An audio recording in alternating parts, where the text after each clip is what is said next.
Assalamualaikum warahmatullahi wabarakatuh. Saya Megawati Swaib dari Prodi Ekonomi Syariah 3. Di sini saya akan menyelesaikan tugas final yang telah diberikan dan final tersebut berupa tugas yang terdiri dari 4 nomor dan yang pertama adalah sebagai berikut. Penyebab kemunduran Islam pada masa pertengahan. Beberapa di antaranya adalah sebagai berikut. 1. Faktor internal. A. Perebutan kekuasaan di pusat pemerintahan terjadi sejak periode kedua Daulah Abbasiyah, yaitu kepemimpinan Khalifah Al-Mutawakkil hingga akhir dinasti Abbasiyah telah menjadi penyebab utama kemunduran Bani Abbasiyah. B. Kemunculan dinasti-dinasti kecil yang memerdekakan diri.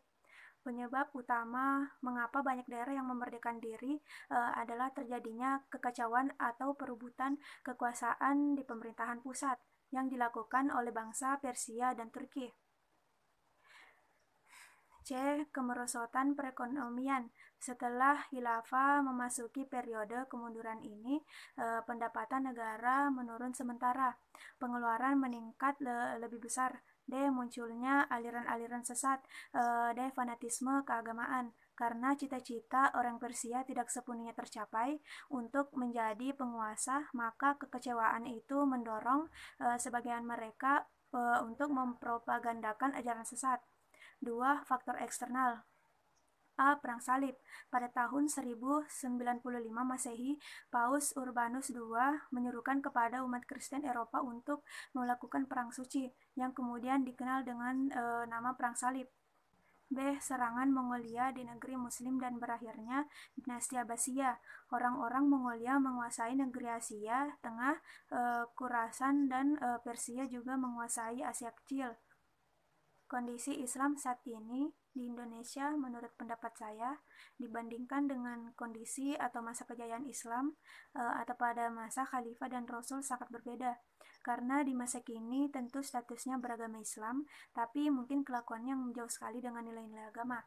Masih suka meninggalkan kewajiban karena merasa belum ada yang mengganjal apabila kewajiban tersebut ditinggal.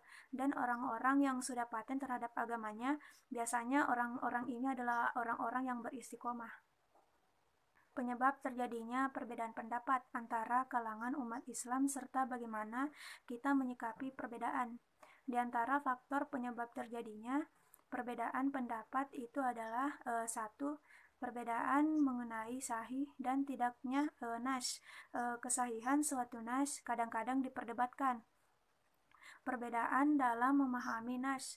Dalam suatu nas, baik Quran maupun hadis, kadang-kadang terdapat kata yang mengandung makna ganda, sehingga arti yang terkandung dalam nas itu tidak jelas. 3. Perbedaan dalam menggabungkan dan menghubungkan nas-nas yang saling bertentangan. 4. Perbedaan dalam keadaan kaidah usul sebagai sumber istimbat. Kelima, perbedaan dalam pembendaraan hadis. 6. Perselisihan tentang bila dari suatu hukum dalam menghadapi perbedaan pendapat dalam hukum Islam. Perbedaan pendapat mengenai masalah-masalah yang ada dalam fikih harus disikapi dengan arif dan bijaksana. Kita tidak boleh bersikap dengan langsung menyalahkan satu pendapat dan membenarkan pendapat lainnya. Mempertajam pertentangan atau perbedaan pendapat dalam masalah ini hanyalah akan membuang-buang waktu dan energi. 4. Pandangan Islam tentang terorisme dan pluralisme. Hampir semua pemuka Islam dalam menolak adanya berkaitan dengan Islam dengan terorisme. Ajaran Islam dipandang mengajarkan perdamaian dan bukan terorisme.